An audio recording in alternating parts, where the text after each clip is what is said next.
All right, let's talk about sports betting, but maybe not in the way you're used to. We're not going to get into odds or hot tips or any of that. Instead, we're going to dive into something that's way more important, the real stakes involved. See, this isn't about how to win, it's about how to protect what actually matters. And really, this one idea is the core of our entire conversation today. Your life, your peace, and your relationships are worth much more than any bet. It's such a powerful thing to keep in mind, right? It forces you to think about the true value of what's on the line, long before you ever place a wager.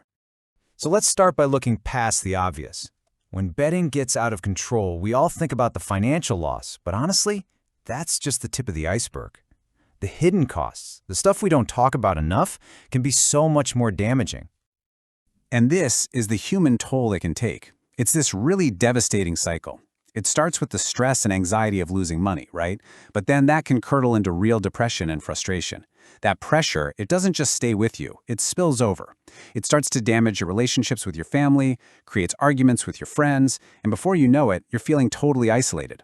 What might have started as just a bit of fun can end up costing you things that are so much more valuable than money. So how in the world do you protect yourself from that? Well, the single most important tool in your toolbox is disciplined bankroll management. And you got to think of it less as a strategy to win and more like your financial seatbelt.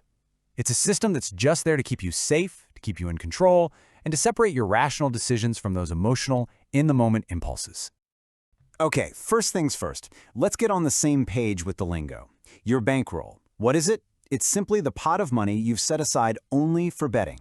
Now, here is the absolute golden rule. This has to be an amount of money you are 100% prepared to lose. It can't affect your rent, your bills, your life. Think of it like a budget for a movie or a concert. It's for entertainment, not an investment. And if the bankroll is your total budget, then the stake is what you spend on a single item. It's the specific amount you wager on one game, one event.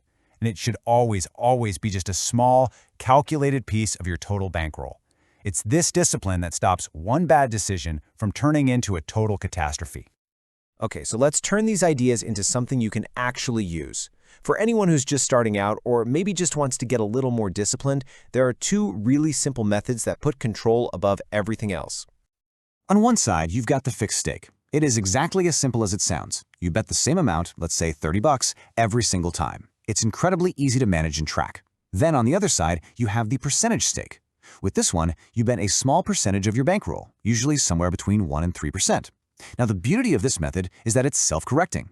If you hit a losing streak and your bankroll shrinks, your bet size automatically shrinks right along with it. It's kind of like a built-in brake system.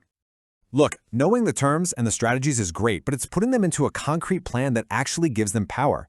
This is all about creating a system of rules for yourself before you're in the heat of the moment. So, how do you actually go about building one of these plans?